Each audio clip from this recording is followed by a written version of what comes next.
नमस्कार साथियों, आज हम लोग इस वीडियो में शीत युद्ध क्या है और ये क्यों उत्पन्न हुआ था, इस वीडियो में समझेंगे। दोस्तों, ये जो वीडियो है ये हिस्ट्री ऑनर्स 6 सेमेस्टर का वीडियो है। तो आप अगर हिस्ट्री ऑनर्स से हैं तो इस वीडियो को पूरा देखिएगा दोस्तों, और ये आपके एग्ज़ाम के लिए मोस्ट इम्पोर्टेंट है। 100% दोस्तों ये सवाल एग्ज़ाम में आएगा। तो दोस्तों, सबसे पहले शीत युद्ध को समझने के लिए आपको विश्व युद्ध को थोड़ा जानना पड़ेगा।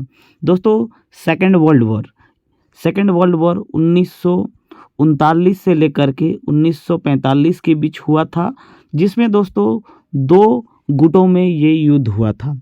पहला गुट मित्र राष्ट्र का था, जिसमें प्रमुख अमेरिका, इंग्लैंड, फ्रांस, रशिया थे। दूसरा जो गुट था वो था धुरी राष्ट्र, जिसमें जर्मनी, इटली और भी बहुत सारे देश थे।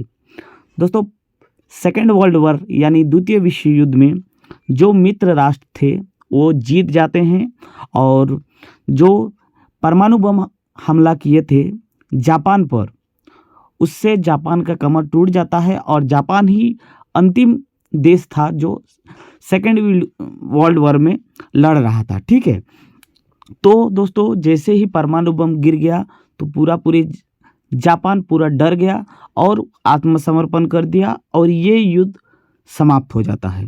दोस्तों, युद्ध जब समाप्त हो गया तो क्या ऐसा सिचुएशन हुआ कि ये शीत युद्ध स्टार्ट हो गया। तो पूरा समझने के लिए ध्यान से देखिएगा, बहुत मज़ा आएगा इसमें। कोई दोस्तों हम लोग ये नहीं होगा, कोई थ्योरी जैसा नहीं, सिर्फ और सिर्फ कंसेप्ट होगा। तो शीत युद्ध क्या है? तो दोस्तों, शीत युद्ध का शुरुआत हो गया द्वितीय विश्व युद्ध के अंत से, यानी 1945 से।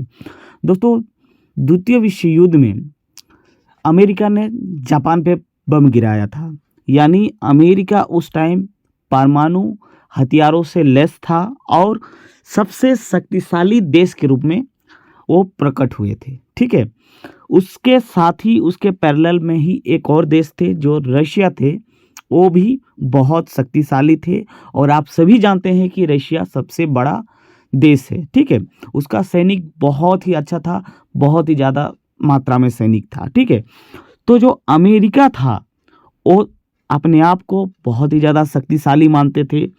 रशिया जो थे वो अपने आप को बहुत ही ज़्यादा शक्तिशाली मानते थे। दोस्तों, 1991 से पहले जो रशिया थे उनका नाम था सोवियत संघ रूस।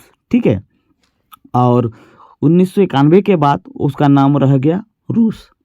तो इन दोनों के बीच में अपने शक्तियों को लेकर के मतलब तू में होने लगा। ठीक है, और अमेरिका तो आप लोग सभी भाली भांति जानते हैं कि अमेरिका हमेशा किसी को नीचा दिखाने में पीछे नहीं रहता है, और क्यों भी ना दिखाएं, क्योंकि उन लोग के पास परमाणु बम था। ठीक है दोस्तों, द्वितीय विश्व युद्ध के बाद एक और भी चीज़ हुआ, वो था विचारधाराओं का मतलब सेम ना होना, मतलब विचारधाराओं का मतभेद होना। दोस्तों, जो अमेरिका था वो पूंजीवादी विचारधारा को मानते थे। पूंजीवादी विचारधारा को अगर साधारण भाषा में आप लोग समझें तो ऐसा विचारधारा है जिसके पास पूंजी है वो समाज के उच्च वर्ग में होगा, बाकी सब मजदूर वर्ग होंगे। ये साधारण भाषा में है। ठीक है दोस्तों, सोवियत संघ का मानना है कि द्वितीय विश्व युद्ध के बाद समाज के प्रत्येक वर्ग का सेम नुकसान हुआ है। ठीक है, इसलिए उन लोगों ने एक नया विचारधारा शुरू किया था जो था साम्यवादी विचारधारा। साम्यवादी विचारधारा का जो मेन उद्देश्य था वो सभी को समाज में एक साथ आगे बढ़ाना था, जिसमें कोई भी ना ऊंचा हो ना ही कोई नीचा हो। ठीक है, ये साधारण दोस्तों विचारधाराओं का मतभेद था। ठीक है, आगे हम लोग देखते हैं शीत युद्ध का क्या कारण हुआ जो इन लोगों के बीच में बहुत दिन तक चला। दोस्तों, मैं एक बात बता देना चाहता हूँ, ये जो शीत युद्ध था ये कोई ऐसा युद्ध नहीं था जो ज़मीनी स्तर पर लड़ा गया था, जिसमें कोई भी प्रकार का कोई जान माल का हानि नहीं हुआ था। सिर्फ और सिर्फ विचारधाराओं का लड़ाई था, यानी तू मैं वाला लड़ाई था। ठीक है, अमेरिका क्या करता था, वो कोई एक स्टेटमेंट दे देता था जिसका विरोध में रशिया भी एक स्टेटमेंट दे देता था। उस प्रकार का ये लड़ाई था। ठीक है, तो ये जो शीत युद्ध है ये बिना युद्ध का लड़ा मतलब बिना युद्ध का लड़ा गया एक युद्ध था। ठीक है, तो इसका क्या कारण था, ध्यान से सुनिएगा। अगर आप लोग ध्यान से सिर्फ और सिर्फ सुनते हैं तो आप 100% दोस्तों एग्ज़ाम में लिख सकते हैं।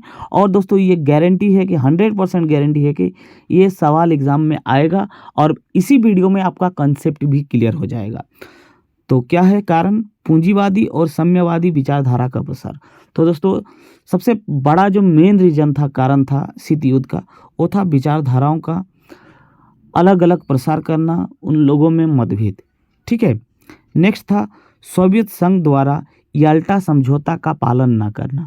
दोस्तों याल्टा समझौता क्या है, उसको समझने के लिए वो भी द्वितीय विश्व युद्ध का मतलब बाद की कहानी को थोड़ा जानना होगा।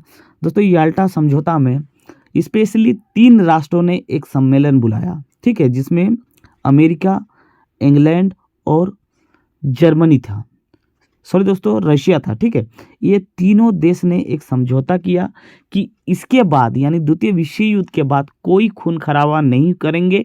हम लोग पूरा देश में एक ऐसा व्यवस्था लाएंगे जिससे भविष्य में किसी प्रकार का कोई युद्ध ना हो और उसको शांतिपूर्ण ढंग से मतलब सुलझा सकेंगे, यानी एक शांति सम्मेलन था। लेकिन दोस्तों ये जो याल्टा समझौता था उसका सोवियत संघ ने पालन नहीं किया। और पालन कैसे नहीं किया दोस्तों? क्योंकि दोस्तों ये जो सोवियत संघ थे, सोवियत संघ में बहुत सारे देश थे, लगभग मैं अप्रोक्स नहीं याद है मेरे को, 28 से 30 देश था दोस्तों ये में सोवियत संघ में। और सभी को पर राज कौन कर रहा था? रूस। तो ये दोस्तों शांति समझौता के ये तो विरोध ही हुआ। इसीलिए जो अमेरिका था वो इनको एक दोषी की तरह मानता था, क्योंकि इन लोगों ने याल्टा समझौता का पालन नहीं किया। ठीक है, नेक्स्ट है सोवियत संघ और अमेरिका के बीच में वैचारिक मतभेद, यानी उन लोगों के बीच में कभी भी बॉन्डिंग बना ही नहीं, सब अपने आप को शक्तिशाली मानते थे और जो समझौता हुआ वो सिर्फ कागज में ही रह गया। ठीक है, नेक्स्ट था दोस्तों सोवियत संघ का एक शक्तिशाली राष्ट्र के रूप में उभरना।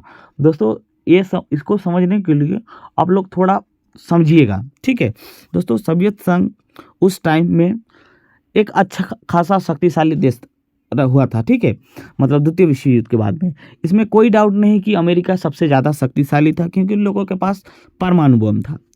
लेकिन दोस्तों रशिया भी कोई कम नहीं था, उन लोगों का भी जो परमाणु बम है वो लगभग रेडी होने वाला ही था और लगभग रेडी हो गया। तो अमेरिका जो था वो कभी भी सोवियत संघ को मतलब उस लेवल पे नहीं आने देना चाहता था, क्योंकि अगर सोवियत संघ उस लेवल पे पहुंच जाएगा तो वो तो उससे आगे भी निकल सकता है। और अमेरिका का जो रवैया था वो सोवियत संघ के प्रति उसको निर्बल करने का था, इसलिए ये जो वॉर हुआ था ये शुरू हुआ था। ठीक है, और दोस्तों नेक्स्ट था अमेरिका का परमाणु कार्यक्रम। तो अमेरिका के पास परमाणु बम आ गया था और बहुत ही ज़्यादा तेज़ी से वो परमाणु बम बना रहा था।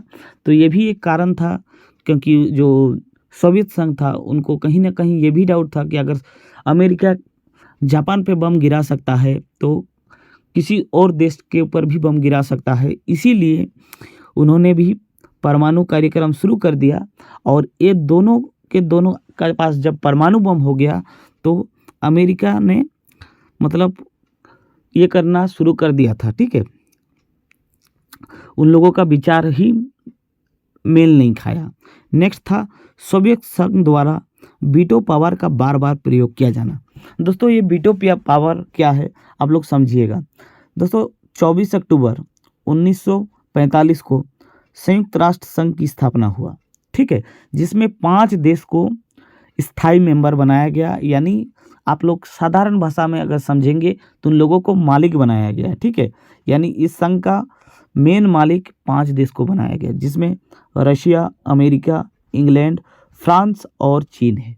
ठीक है, तो इसमें एक नियम है दोस्तों कि कोई भी बिल को अगर पास करेंगे तो ये 5 देश का सहमति होना जरूरी है।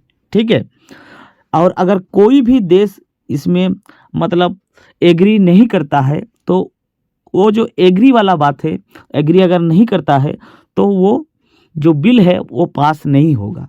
और अगर वो अपना वीटो पावर का मतलब है एग्री ना करना, ठीक है, तो वीटो पावर का प्रयोग कर लेता है तो ये जो बिल है वो कैंसिल हो जाएगा, वो बिल पास नहीं होगा। और दोस्तों ये जो सोवियत संघ था ये बहुत ही ज़्यादा वीटो पावर का प्रयोग कर रहा था, इसीलिए उन लोगों के बीच में मतभेद हो गया दोस्तों। और जो कोल्ड वॉर था यानी शीत युद्ध था वो 1991 तक चला। फिर बात करते हैं दोस्तों, ये जो शीत युद्ध था ये कब से कब तक चला, तो 1945 से लेकर के यानी द्वितीय विश्व युद्ध के अंत से लेकर के सोवियत संघ के विघटन तक चला, यानी 1991 तक। तो दोस्तों सोवियत संघ का विघटन क्या है? सोवियत संघ दोस्तों बहुत देशों का एक समूह हुआ करता था, ठीक है, जिसमें बहुत सारे देश थे। बाद में दोस्तों ये देश ने मतलब बहुत सारे देश जो थे वो अलग हो गए और अपना एक स्वतंत्र देश का निर्माण किया। और उसी को दोस्तों साथ ही जो रूस उतना ज़्यादा शक्तिशाली था वो धीरे धीरे थोड़ा डाउन होते गए और थोड़ा अपना शक्ति को खोते गए, ठीक है। और इसी के साथ साथ दोस्तों ये जो सोवियत संघ ने और अमेरिका ने जो शीत युद्ध शुरू किया था ये अंत होता है, ठीक है। तो आई होप ये जो वीडियो है आपको अच्छा लगा होगा। अगर आपको अच्छा लगा है तो प्लीज़ दोस्तों इस वीडियो को कमेंट कीजिएगा, लाइक कीजिएगा और आप लोग कमेंट में ज़रूर बताइएगा कि ये वीडियो आपको कैसा लगा। अगर आप लोग चाहते हैं कि सर इसी तरह का वीडियो बनाइए और हमें टॉपिक को समझाइए तो आप लोग कमेंट बॉक्स में ज़रूर मेंशन कीजिएगा और ऐसे ही वीडियो में डेली के डेली अपलोड करने का कोशिश करूँगा। तो मिलते हैं नेक्स्ट वीडियो में, तब तक के लिए जय हिंद।